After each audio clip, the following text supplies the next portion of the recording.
Welcome to the East Lake Community Church podcast, Second Take at East Lake, where we have the strongest hat game of all pastors in Columbia. That's right. Well, if I had known, I feel a little left out because, I have hats I could have put on. That's all I can say. Ray, but I'm not at home. Your hat almost looks like a Seahawks hat from here, Ray. So that makes me happy, considering who they're going to beat this week. Lord willing. I think Michelle has one of those tiny hats on the back that, right, whatever those are called. Philip, Rob thinks that the Seahawks are going to beat Dallas on Thursday Night Football. Did you catch that? I don't think so. I feel like Dallas plays. I think it's too early in the season for Dallas to start messing up because they usually get it right up until the end, and then they throw it away. Not playoffs. Not playoffs yet. That's right. Yeah, they'll start messing up at the very end, about the time everybody gets hope. That's exactly true. So not. I'm a little surprised you couldn't see me, Michelle, because behold, my son. Oh, your son's gonna kill you. Well, this was up at all the football games for the whole year, but so here now it's at our house, and I can display it proudly wherever I want to. I want to put it on the front of the garage up high. Oh yeah. I think you should put it into a vinyl wrap and put it on your car. They did three different poses, and I have all three poses, but this is the one he chose to blow up. This is a 5 foot tall canvas. Wow. And I'm like, that one. Your whole Kia wrapped in there. You get your whole Kia wrapped in, Jacob. He's just doing his own thing, man. He's just got his mellophone there. He's just being Jacob. I love it. Okay, so we kind of have this quest for the best thing that's kind of it's always going. If any of us go somewhere that we enjoy and, we got to rate it. So we're doing a little bit of a quest for the best today off of the new, is it a new Arby's cheeseburger? Whoa. Well, I didn't know about this. Yeah, it was a random pop-up. So you need to go get you a Arby's big, huge Good burger. It's called a good. Yeah. And is it a good burger? I'll let Ray answer first. He's the foodie. Well, I'll tell you this. It is cooked to medium. That's nice. Okay. It's smaller than what I thought it was going to be. But they have meat. Huh? But they have the meats. How come they're not giving you a big meat? Well, I mean, it is. I mean, it's at least the thickness of my thumb. The patty. It is a thick patty. It's a thick patty. So it's a quarter pounder at least. I mean, we're not supposed to eat more than 4 ounces of red meat at a time. Oh, stop it! Stop! Well, I'm in trouble. I know. Well, I'm just trying to help you.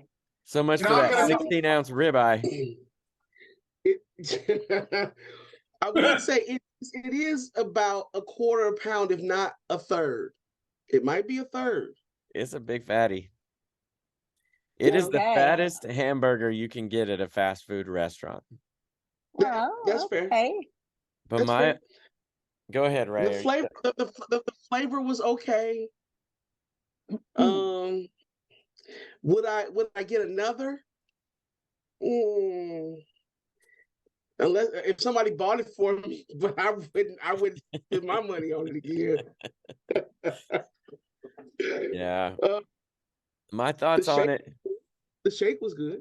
There you go. My thoughts on this Arby's big whopping burger is that it was a thick patty. However, because they didn't grill it over charcoal or something, it just tastes like meat. It just tastes like a big slab of meat. There's nothing going on there. It's just a big chunk of meat. And to me, if you're gonna cook a big fatty patty, you got to throw that sucker over some smoke or something. You gotta do something special. Yeah. So they didn't season it well. Seasoned well. I didn't taste any seasoning, honestly. I tasted seasoning in the sauce. The sauce. There you go, Philip. That's it. Yeah, but I didn't taste anything in the patty. All in all, combined with the 20-minute wait I had to do, because Lord knows they're not set up to cook a hamburger in there. I don't know. It's okay. I do it in a pinch.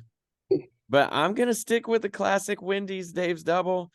You know, it kind of melts in your mouth like a Krispy Kreme. There's so much fat in there. It just soaks into the bun. It does all the things it's supposed to do. Everybody wants a Dave's double the way you just described it. I don't want either now. Thank you very much for these unburger commercials. Yep. I don't Okay. know. I just think wants you should go to salad. Lucky's for a burger. I don't know. Lucky's does have a good burger. I will. Oh my God. Yeah, Yes. that's a good burger. But my go-to in town is just a good old-fashioned Dave's Double. Hey, I even go to Sonic every once in a while, and it's pretty good, the Supersonic. But I really just want a Dave's Double. They got a sweetened bun with a little sugar in it. Philip, what are we gonna do when they open up Whataburger over here in Ballantyne? We're gonna give them business. Did you guys have Whataburger where you used to live? No, but I love Whataburger. Come on now. Let's get it on. we're getting one. Yeah. I know. Right up next to Colby. I know. Good Lord. Valentine's coming out. Yeah. Welcome to Second Take at Eastlake, a podcast of Eastlake Community Church in Irmo, South Carolina. You are invited to join us any Sunday at 9 or 11. All right, well, let's get to the goodness of this podcast. So, I was listening to like this world famous podcast this morning. I won't share which one it was, but it's a big one. And I was like, wow, they're really good. We're going to have to up our game, guys. There's a reason they have like 1 million listeners. Okay. It was a good one, though. And they get right to the point. None of this riffraff you guys try to make me do. Oh, okay. Because that would be our fault. It's you guys' fault. So, in honor of me trying to be better, let's get to it. So this was the last series, last sermon in our series called Gracism. And it was called, the title was I Will Heal With You, which is a new saying. So if you don't know, the book Gracism has a bunch of sayings of a gracist. There were 7 of them, right? Now there's an 8th, Great. which is I will heal with you. Yep. And Right. I think the interesting thing about this series is that it reveals that all of us need to heal. We all have something that we're in a state of healing from.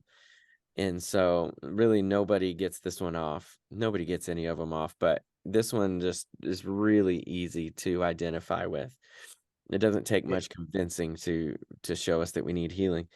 So I just thought it'd be cool to hear from you guys on along that same line of healing, but like, what was your favorite part of Gracism? So, oh, there's Kristen with Hey, laundry. Kristen. Hi, Kristen. Like, what was your favorite thing? Did it have any healing aspects for you, or we'll start with the positive and then we'll get to what was the hardest thing. But I want to hear what the best thing was this time around. We've done it 3 times. I will say this real quick and be done with this part. It started when Dr. Anderson came to visit us and was meeting with the staff. And there's one of the subtle changes that is really important that I see in the entirety of the book is this acknowledgement of those that are fighting for justice of all shades of skin. Not that it wasn't there before, but there's more of an overt calling out by Dr. Anderson. And Ray, you do this well and have before, but in this series, I heard it more and more of a thank you to those of us that are not people of color who are engaging in this fight, not out of some sense of guilt, but out of some sense of calling.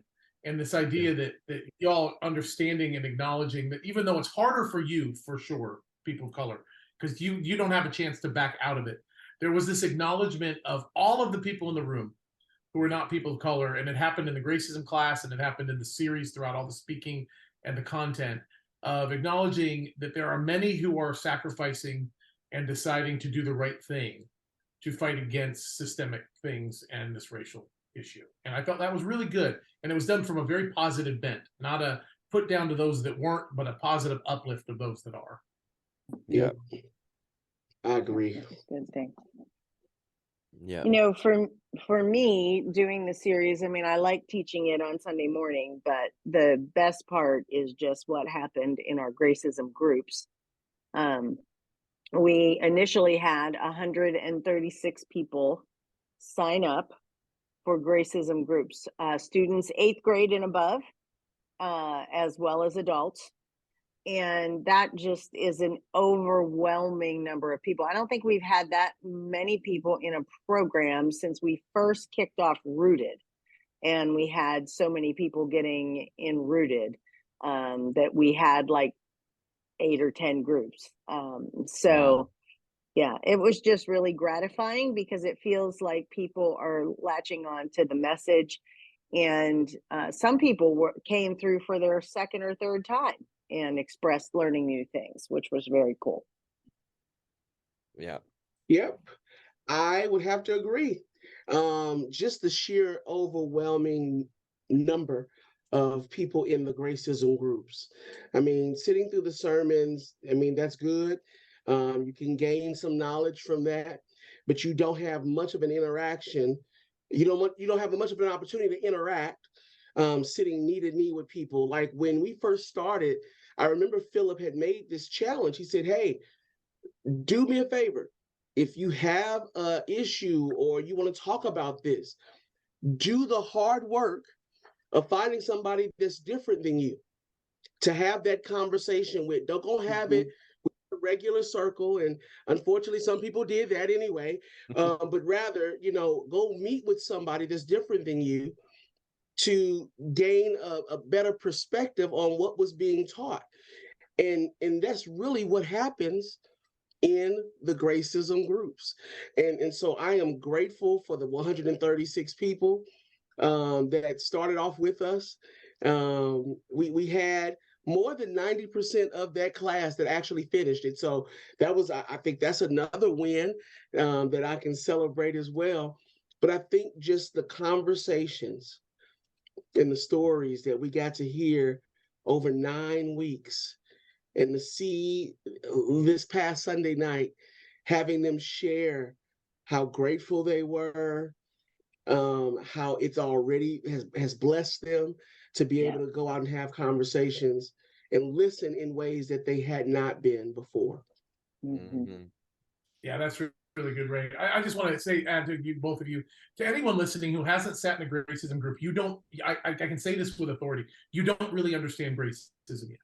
And I don't say that judgmentally. I just want to make sure you know when you're judging Gracism, if you haven't sat in a group of diverse people and had these conversations, then you're entitled to your opinion, and I totally honor that. But don't think that you understand what Gracism is about, because Gracism is about those conversations that take place where people just tell their stories, and it's not about debating who's right and who's wrong. It's somebody giving you an honest, this happens to me, or this is where I come from. And that's the part I'm sad that people are missing, kind of shifting gears a little bit. Like, I wish more people understood the importance of that piece of the conversation, because that's how you can see the fullness of the gospel play out in the faces and lives of the people around that table. It's well, the difference. Oh, go ahead. No, because this is a longer story. You say. Oh, this isn't a long story. This is really short. It's the difference I just saw in your window. There is. I'm sorry. I saw a shadow behind you saw a shadow. Okay, got it. So here's what it is. Seriously, it's the difference of reading your Bible and going to the place that all those things happen in and experiencing. I've been reading the Bible. I'm 49. I've been reading the Bible for almost 30 years of my life. But you know what changed it? when I was in Jerusalem, when I was in Galilee, when I was in Capernaum, it means something totally different to me now. And so if you just picked up the book and have started reading Gracism, and whether you finished it or you wrestle with it or you're not happy with it or you've thrown it, it's totally different when you experience it with and where it actually hits. Completely different. Mm-hmm. Yeah. Well, and so that kind of leads into my story. So I had a person who went into Gracism really feeling like, okay, I just don't see this. I don't see racism today in the way you guys talk about it. And they kind of challenged me and said, okay, come on, convince me. And I'm like, I'm not convincing you. But to this person's credit, they trust me enough. I have enough chips with them, I guess, that they took my advice and signed up for Gracism again. And this person said that they really thought that racism was not taking place in our community. And then they heard stories from people who are the non-majority culture about incidences that happened right in Irmo and in South Carolina.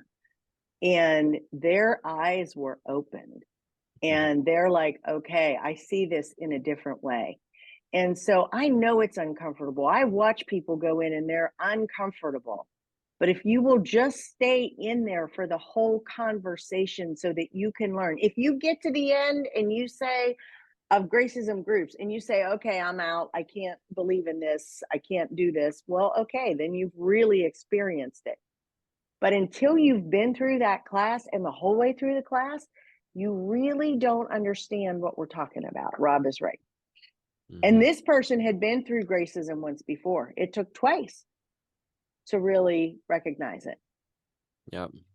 You know what I think did that, and I can't speak for that person, but here's what I noticed. This time that when we did Gracism, we had a much more diverse cross-section in the room.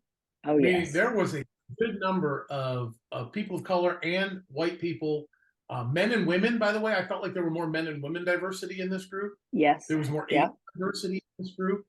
Yep. And to me, it kind of like a story that I wanted to share real fast is about Kayla, who I've got a big long note from her here, which I can't share everything. You know, you guys remember I asked for permission to share some of her story, but who is an incredible woman, who is of Indian descent, Muslim background, but is a Caribbean culturally. So and it just was fascinating to hear her share on the last night how when she finally got into this community after moving from Toronto 9 years ago, which is a very diverse community, she had felt very out of place. No one ever saw her uniqueness. And this is my pushback on the colorblind thing. She didn't want us to be colorblind, nor does she want us to treat her like, you know, with pity. But what she wants us to do is to celebrate the fact that she is a Ghanaian from Guyana, the West Indies, from Muslim descent, who has figured out how to love people well and is pursuing God with everything that she has. And friends, that is an awesome thing. And for me, it was really special to hear her share because she reminded me in our conversation today that it was my daughter's friendship with her son from first grade on that gave her the courage to walk up to me in a Walmart and say, would it be okay if I came to your church? I know you're June's dad. And she came over, and what I didn't know until she shared that night, and we've been talking about ever since then, is how trepidatious she was about entering another church world where she was going to yet again be misunderstood, and instead found a place where people are like, hey, we just love you for who you are, and we want to celebrate who you are. And I think that was really neat to me. Again, just this was the best Gracism we've done. So I'm going to shut up because I have so many. You don't have to.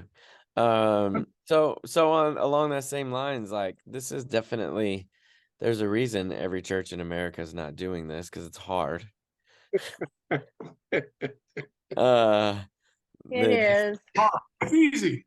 It's hard. What I'm curious for you guys, you know, as much as you can share, what's the hardest part of this? Like, I feel a little bit like we just went through boot camp and I wasn't even a facilitator, but like, Absolutely.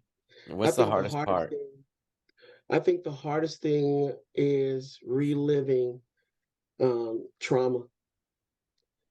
The trauma of rejection, the trauma of having to convince people of something that is a reality to you, that this is not something that you're making up. Um, one of the things that's probably the most traumatizing to me is if you know me. I mean, if you really know me beyond the love of barbecue, that I can sometimes be a little fashionista with matching shoes and shirts and stuff like that.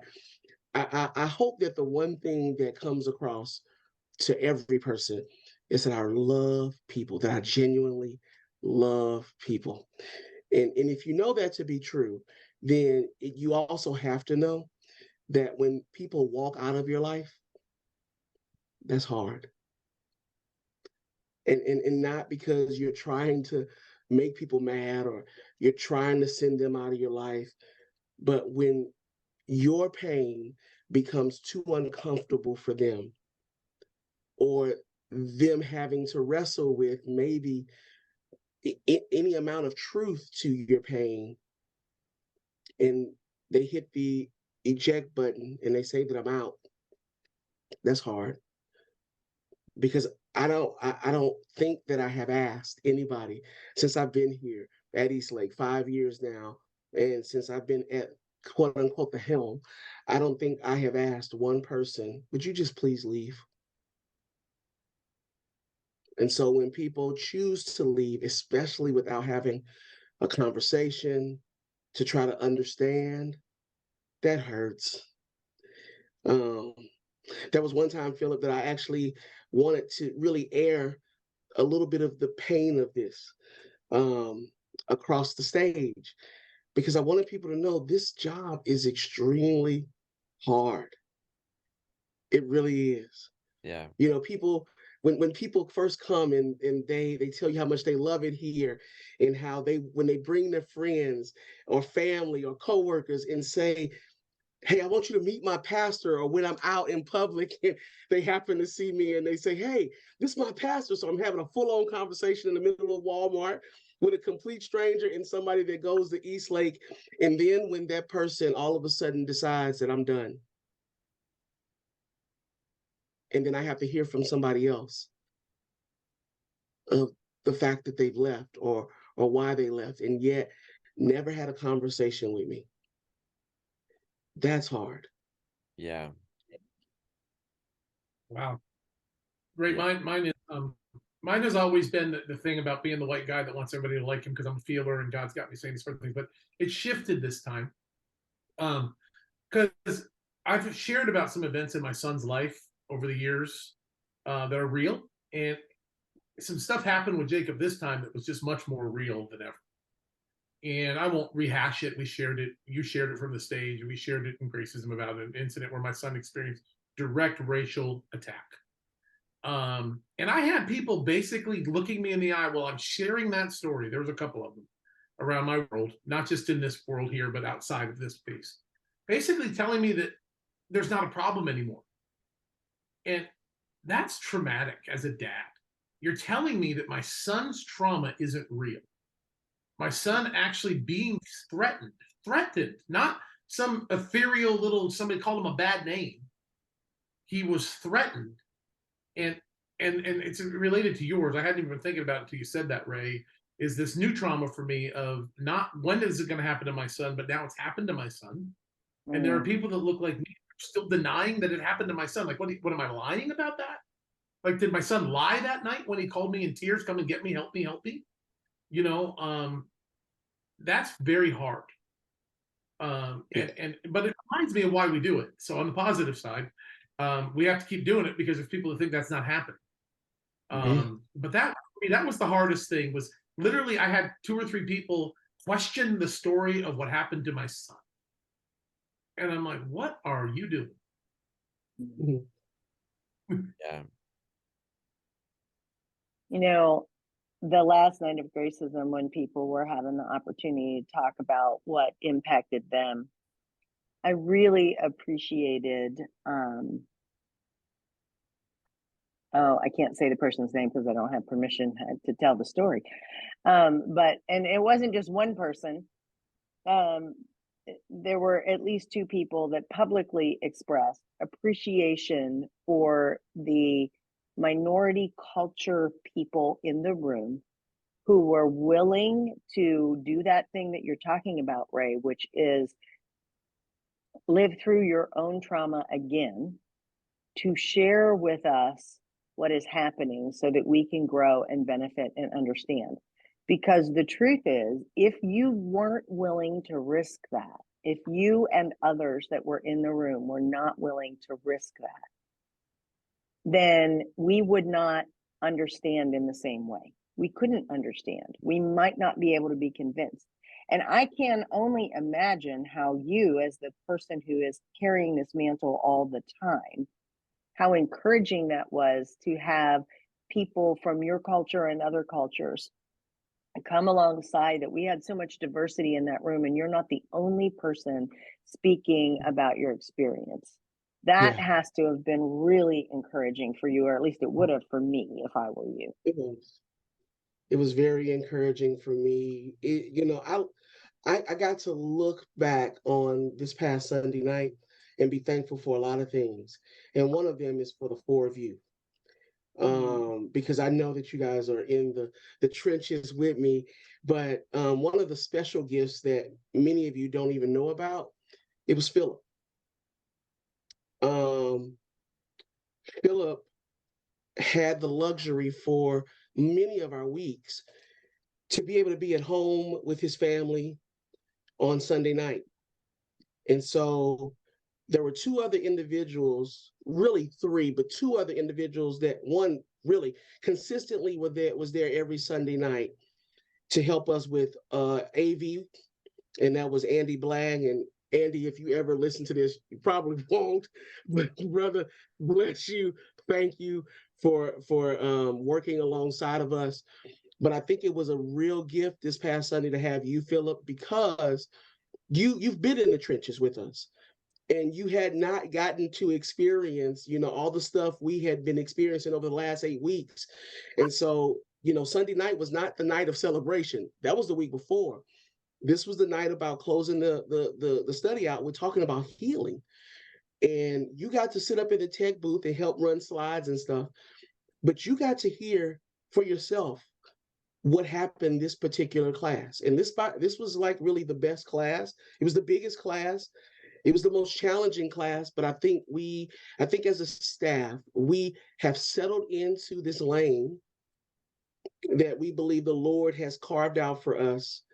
And I think we did not just the book well, I think we did the experience well. Yeah, it was cool. I really enjoyed getting to hear everybody's stories. It was nice for me to get to be there. I will say my favorite thing, I know we're talking about the hardest thing, but my favorite thing, I think, was that being in this journey, I guess I've been in it for 4 years. When we started, we weren't that diverse of a church. Like we wanted to be a diverse church, but I would say, we were taking all the right steps, but it doesn't, this kind of thing doesn't happen overnight. And to me, I was celebrating that you can see the progress all over the place. You can see the progress, to think of people like Kayla, that, actually looking for a place like this. Like that's one of the things that I hope old Eastlakers that have been here for a long time will see, is that there's a whole host of people that are looking for a place to belong. They're diverse, interracially, couples. They're people from other countries. They're saying, I love Jesus, but I don't fit in anywhere. And all of a sudden they come across a place like Eastlake and they're like, wait a minute, I can fit in here. And so I'm getting to see that, and it makes me happy. But it brings me up to a great question, because what is going to happen once we make it through the trenches? I don't know when we'll be done with the trenches. We're still in the trenches a little bit, but I think that there will be a point, and it's probably already starting to happen, where other leaders in the community, other churches start to say, okay, I'm interested. Like, now that we've kind of like paved the way, that they might Yeah. be looking around and saying, you know what, I have a monoculture in my church, I have a single culture in my church. I want to do this. So the question is like, is there anything that you would say to a person that wants to start living a multicultural lifestyle, or a leader who wants to start leading their business or church towards that? Because it's catching on. It's not going away. I mean, our world is becoming diverse. You can't, Sunday It's not mornings is the only time that we're that divided. You can't go anywhere and be the only culture. Right. And I don't know how churches end up being so far behind on this, but unfortunately we are a lot of times. But anyways, back to the question. Any advice or thoughts? Somebody who's been watching us that would say, tell me how to get started. get a mentor. Get a mentor that is of the very culture or cultures you're attempting to build. Mm. Yeah. So, honestly, except for the Lord, I wouldn't be where I'm at right now. I was comfortable in an all African American church doing what we do week in and week out. It was in 2000, and I think it was 6, when the Lord had told me and my wife we were moving, and we weren't moving addresses, we were moving churches. And I can count on one hand the amount of churches that I have been in, membership wise, partnership, whatever you want to call it, as an adult. And all of them were orchestrated by him. And so when we left the church that we got married in and went to an all white church, yeah, we could have went to 100 different churches. We passed 100 different churches. The Lord told us to go to a specific church. And so we sat in that church. We were loved on. We were challenged in lots of ways, but we were where we were supposed to be. And that was equipping me to be where I'm at today. So I had lots of mentors that were not the same culture as I was. So I was forced into learning. And mind you, I went to multi-ethnic schools. So I was already there. But as far as church was like that secret and sacred space. Which it is for a lot of people. Right. Yeah. And so, me going to have my whole world wrecked by Michael W. Smith, Chris Tomlin, Ren Collective, people that I was not listening to before, Casting Crowns, Jeremy. I mean, these were not people that were being played in my church. But going to listen to and learning to worship differently has aided me and benefited me well. Go here first for a while. This is the Bible. For real. If I could go back in time, before I jumped both feet into this thing, I would have done even more digging into the fact that this is not some kind of a politicized topic for 2023, but it is the narrative of this entire book. Absolutely. And what I mean by that is, from the beginning till right now, all the way up till the end, you see a celebration of, an embracing of multicultural ministry. Even in the chosen people of Israel, you see them being given specific ways to treat foreigners. Right up until the Gospels and beyond, this idea of these Jews and these Gentiles merging together created all the same strife we see today. And so what I'm saying is, get a good theological backbone. That mentor is really important, 100%. But more important than that mentor is a mentor that's going to turn you into the scripture to see that you're standing on the gospel. Because one of the biggest things you're going to get pushed back on is they're going to be, can't we just be about the gospel? Fair question, by the way. Show them this is the gospel. Show them that it's not because of the news headlines. It's because since the beginning of time, God has pushed us into this conversation, and we've just forgotten to be about it until recently. So go here. theologically equip yourself first. Yep. It's good, Rob. Yeah. I think I see a lot of churches catching on to this. You know, it's funny how God works, but God's doing this across the board. Like the number one music is not just because I attend a multicultural church, but Maverick City is out there killing it right now musically. You know, I mean, talk about diverse. Like, if you want to look at who's at the top of the worship, everything, it's people that are diverse. It's diverse groups of people. And we're consuming this stuff that they're writing because it's beautiful and it's different and it's fresh and it's right.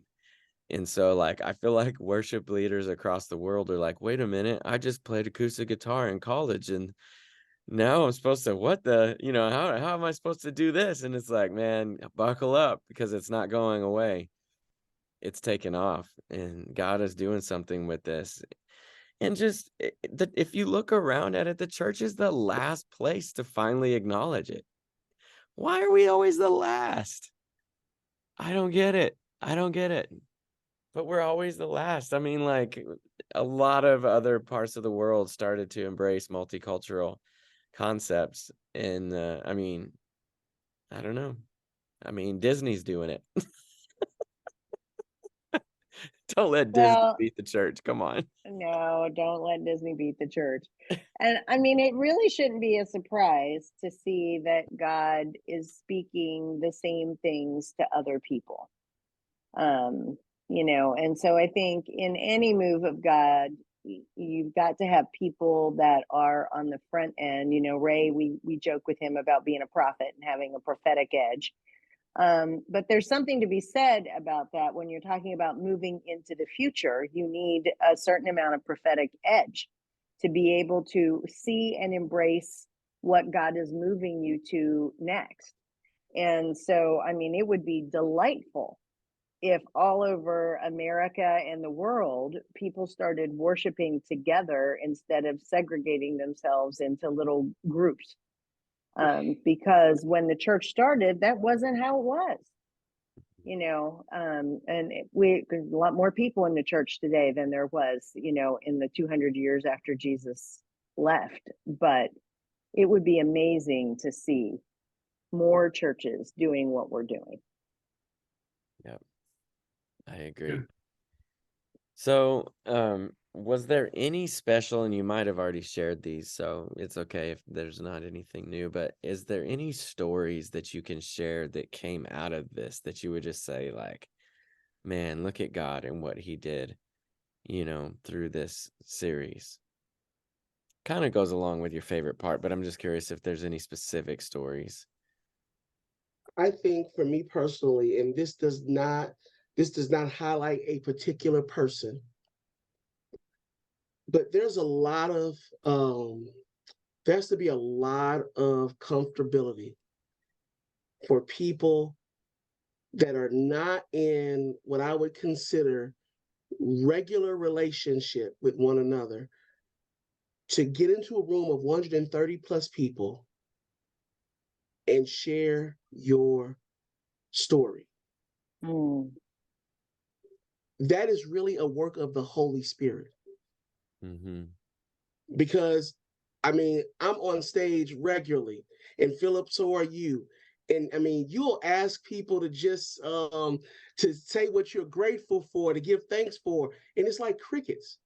And that's not even a hard thing. I mean, really, you're not asking them to get down and unearth some horrible thing. You're asking them to say, thank you, God, for. Mm. In Gracism, you're literally asking people to tell me about that scar. Mm. How'd you get that? And we're asking people to explore their pain. Mm-hmm. And we're also asking people to even dig into their own ignorances and to be okay displaying that. And for a room full of people from between, 8th grade to 80 years old to be able to feel safe to share that to anybody listening that didn't get to participate in Gracism. We will be doing it again. I can't tell you when, but I know we will. Please don't miss the opportunity to go through the Gracism groups because it will change your life and it will equip you for the change that's happening in our world every day. That for some of us, we feel like we're running behind the school bus because we got left. Yeah, it's true. Mine, I shared Kayla's, but what I haven't unpacked with you guys much, except for you and Michelle Ray a little bit, is the great conversations that happened at our students' tables. Because we had the students separate, because we went younger in age, so we didn't want to be too. We wanted to be careful. So Malcolm led one and I led the other. And my group was supposed to have a few guys that didn't show. So some of those people, so I ended up at a table with all girls. My small group with all these young ladies. And to me, I was struck by just how vulnerable they were, even with a guy at the table. Yep. And in some ways, I think because there was a guy at the table who could tell them if their perspective was wrong, because they talked a lot about, because again, remember, Gracism is just about black and white. Yeah. Okay. It's about navigating all of these relationships. And so for them, there were a lot of times they would turn and ask me questions about why do guys blank? And it was like I got to be like the grandfather, father figure who would kind of be like, yeah, that's stupid. We're dumb. Here's why. Or la, la, la. But the vulnerability that they chose to have with each other at an age when it's really easy to have that used against you in the world that they're living in middle school and early high school was just, it was very touching to me that they opened up not only with me, but with each other and trusted each other. By about week 3, it took a couple weeks, but by about week 3, they were like, these are the people I can trust. And so they were having really hard conversations. Some of them were African-American, so they were talking about that. And others were wrestling in gender areas, just how to navigate that thing with their friends, themselves maybe. They were never very clear. But it was about this whole gender topic and identity topic. And it was just awesome. And it reminded me why I love what I do. To see them do that. Yeah. I don't know. I think my favorite thing was a quote that I captured from Teresa Anderson when I was filming people's responses to Gracism. And because she said it publicly, I feel comfortable sharing that, so she has adopted children that are of a different ethnicity than her. And she works as a teacher. And so she has an opportunity to love on a very diverse group of students. And she said the thing that she learned in Gracism was that it's not enough to not be a racist. That just because you're not a racist does not make you a gracist, because you have to learn the skills that you learn to manage the 7 sayings and to do those things. And that makes you proactively become a gracist. And that just blessed me that she said, not being a racist is not enough. You've got to go further. That was very cool. That is very cool. I love that. It's definitely helped me navigate just life in general. I start to see people differently than I used to. You talk about the whole we don't want to be colorblind thing. That is so true. Because like, for instance, just the other day I was at, I don't know, Kohl's or somewhere, returning wherever you take stuff to return to Amazon. I was at that place, and there was somebody in line, and it was an African-American lady, and accidentally cut in front of her. And I didn't know, she was leaning against the wall, and I didn't know that I cut in front of her. But as soon as I realized, I was like, oh, I'm so sorry. But the old me would have just seen that that's just another person. I apologize, and it's all over. But I feel like the new me was like, she might have been getting looked over all day today.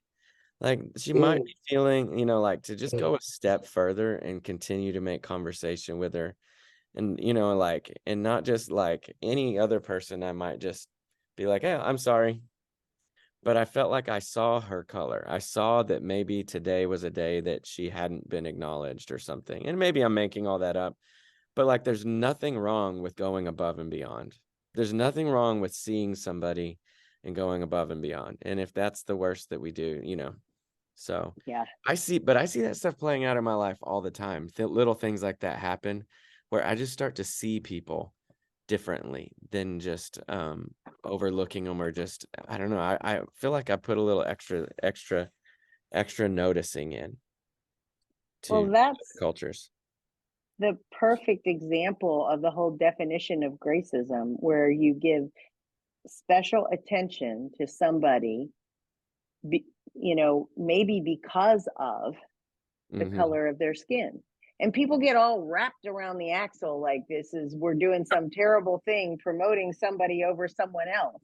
No, you're taking the time to look at a person and say, wow, your experience is different than mine. And therefore, I want to go out of my way, knowing that there are people who are maybe unkind to you. Not everybody, but some. And if somebody that looks like me was unkind to you today, I want to make up for that. I want to be different than that. Yeah. And it could be an elderly person, it could be African American, it could Yep. be anybody. It's just seeing people. Just start to like empathize and not just, it's not that hard. And you're right. People get so upset, like we're going to treat everybody equal, but so you treated somebody extra nice. Like, get over it. Like, what's the big deal? And that's where we get so stuck, because this is so Western. I'm not even going to blame America. I'm going to blame the West in general.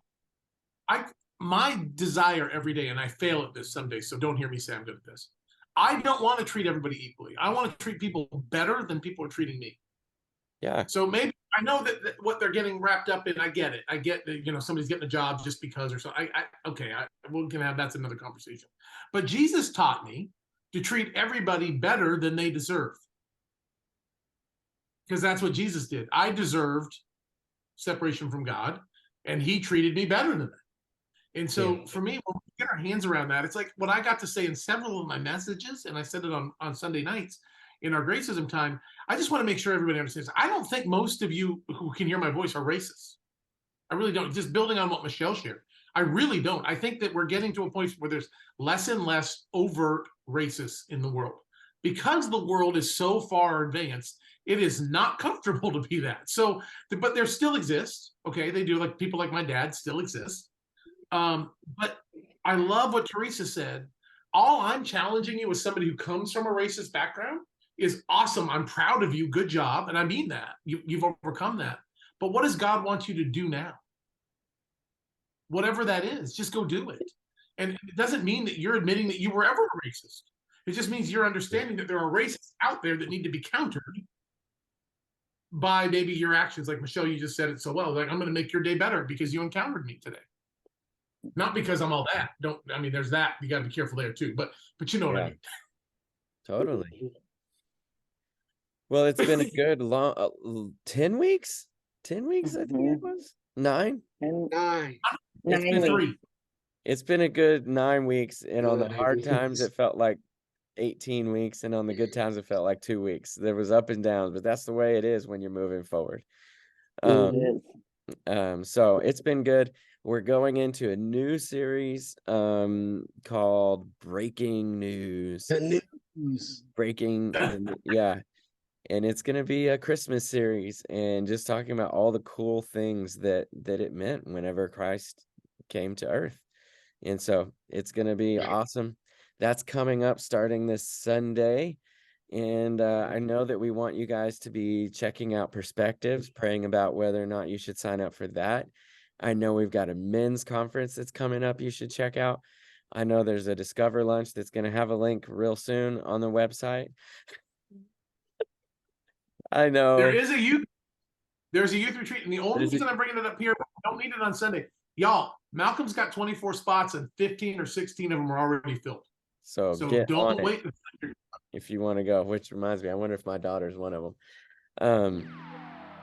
Yeah, the staff people are the worst. And, anyways, thank you guys for tuning in. We're going to let you go and hope that you have a blessed week. And we'll see you on Sunday, if not sooner. See you later. All right. Bye, Good guys. night. Peace out. See you guys. East Lake Community Church is an intentional, multicultural community empowered by the Holy Spirit. We passionately pursue a loving relationship with God and everyone Jesus was sent to die for, here, near, and far.